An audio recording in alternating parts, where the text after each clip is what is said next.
విశాఖపట్నంలో ఆంధ్ర ఎన్జిఓ సంఘం అధ్యక్షుడు అశోక్ బాబు గారు మాట్లాడుతూ తెలంగాణ ఉద్యమం అబద్ధాలమయం, సమైక్యాంధ్ర ఉద్యమం భారతదేశ స్వాతంత్ర ఉద్యమం తర్వాత ఇదే పెద్ద గొప్ప ఉద్యమం అని చెప్పి నిన్న మాట్లాడుతున్నాడు. నిజంగా తెలంగాణ ప్రజలంతా నవ్వుకుంటున్నారు. అశోక్ బాబు గారి అవగాహనకు, అశోక్ బాబు గారి చరిత్ర పట్ల ఆయనకున్నటువంటి అవగాహన విషయంలో తెలంగాణ ప్రజలు నవ్వుకుంటున్నారు. తెలంగాణ ఉద్యమం స్వాతంత్రోద్యమం కంటే గొప్ప ఉద్యమం అని మేము చెప్పడం కాదు. చాలామంది మేధావులు తెలంగాణ ప్రాంతానికి చెందిన వాళ్ళు కాదు, ఇతర ప్రాంతాలకు, ఇతర రాష్ట్రాలకు, ఇతర దేశాలకు చెందినటువంటి వాళ్ళు రచనలు చేసిండ్రు.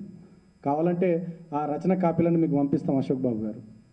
అదేవిధంగా ఇంకొక విషయం కూడా ఏంటంటే, తెలంగాణ ఉద్యమం అబద్ధాలమేమని మాట్లాడుతున్నటువంటి అశోక్ బాబు గారు, మీరు మాట్లాడుతున్నటువంటి మాటలు తెలంగాణ ప్రజల్ని రెచ్చగొట్టడం కిందకు వస్తాయని చెప్పి మేము హెచ్చరిస్తూ ఉన్నాం. నిన్న హైకోర్టు కూడా చాలా స్పష్టంగా చెప్పింది, రాజకీయపరమైనటువంటి అంశాల మీద మీరు సమ్మె చేసుడు కాదు, మీ సమస్యల గురించి మీరు సమ్మె చేసుకోండి అని చెప్పి హైకోర్టు చెప్పిన తర్వాత కూడా మీరు ఈ రకంగా మీ సమస్యల గురించి మాట్లాడుకున్నాడు కాకుండా తెలంగాణ ఉద్యమకారుల్ని, తెలంగాణ ప్రజల్ని రెచ్చగొట్టినట్టుగా ఈ రకమైనటువంటి ధోరణిలో మాట్లాడడం సరైనది కాదు. మీరు ఇదే రకంగా తెలంగాణ ఉద్యమం మీద అసత్యాలు, అబద్ధాలు, నిందాపూర్వకమైనటువంటి ఆరోపణలు చేసినట్లయితే ఖచ్చితంగా తెలంగాణ ఉద్యమకారులు చూస్తూ ఊరుకోరని చెప్పి అశోక్ బాబు గారిని హెచ్చరిస్తూ ఉన్నాం. తెలంగాణ ఉద్యమంలో తెలంగాణ రాష్ట్ర సాధన కోసం 1000 మంది బిడ్డలు చనిపోయింది అబద్ధమా అశోక్ బాబు గారు? తెలంగాణ రాష్ట్ర సాధనను కాంక్షిస్తూ తెలంగాణ ప్రాంతంలో గడిచిన 13 సంవత్సరాలుగా అప్రతిహాతంగా జరిగినటువంటి కార్యక్రమాలు అబద్ధమా? డిసెంబర్ 9 నాడు కేంద్ర ప్రభుత్వం 2009లో చేసినటువంటి ప్రకటన అబద్ధమా? అంతకుముందు రాష్ట్రపతి ప్రసంగంలో కామన్ మినిమం ప్రోగ్రాంలో UPA1 ప్రభుత్వం తెలంగాణ గురించి మాట్లాడిన మాటలు అబద్ధమా? మొన్నటి CWC తీర్మానం అబద్ధమా? ఇదంతా చరిత్ర.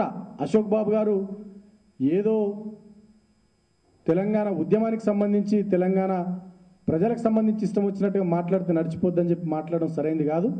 ఇప్పటికైనా మీరు నోరు అదుపులో పెట్టుకోండి, మాటలు జాగ్రత్తగా మాట్లాడండి. రాజకీయ నాయకులు మీ ప్రాంతంలో ఎవరైతే పెట్టుబడిదారులు రూపాంతరం చెంది రాజకీయ నాయకులుగా, ఎంపీలుగా, ఎమ్మెల్యేలుగా, మంత్రులుగా మారినరో వాళ్ళ అవసరాల కోసం, వాళ్ళ కోసం ఏదైతే అబద్ధాలు మాట్లాడుతున్నారో వాళ్ళలాగా ఒక ఉద్యోగి అయి ఉండి మీరు కూడా ఈ రకంగా మాట్లాడడం సరైనది కాదని చెప్పి అశోక్ బాబు గారికి విజ్ఞప్తి చేస్తూ ఉన్నాం, హెచ్చరిస్తూ ఉన్నాం కూడా. అదేవిధంగా ప్రభుత్వాన్ని మేము డిమాండ్ చేస్తూ ఉన్నాం, పోలీసులు కూడా మేము, పోలీస్ శాఖను కూడా మేము కోరుతూ ఉన్నాం. గతంలో తెలంగాణ ప్రాంతంలో మా శవయాత్రలకు, మా అమరవీరుల శవయాత్రలకు ఈ ప్రభుత్వం అనుమతి ఇవ్వలేదు.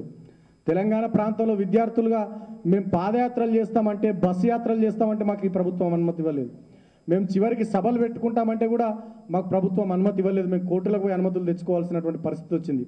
మరి వాళ్ళ తెలంగాణ ప్రాంతంలో, హైదరాబాద్ నగరంలో ప్రశాంతమైన వాతావరణాన్ని చెడగొట్టే విధంగా, భగ్నం చేసే విధంగా, తెలంగాణ ప్రజల్ని రెచ్చగొట్టే విధంగా హైదరాబాద్లో సమైక్య సభలు పెడతామని చెప్పి ఆంధ్ర ఎన్జిఓ నాయకులు మాట్లాడుతూ ఉన్నారు, అనుమతులు కోరుతూ ఉన్నారు.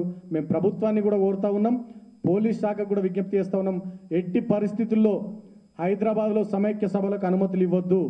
ఇచ్చినట్లయితే జరగబోయే పరిణామాలకు ఈ ప్రభుత్వం, పోలీసులు మీరే బాధ్యత వహించాల్సి వస్తుందని కూడా ఈ సందర్భంగా హెచ్చరిస్తూ ఉన్నాం.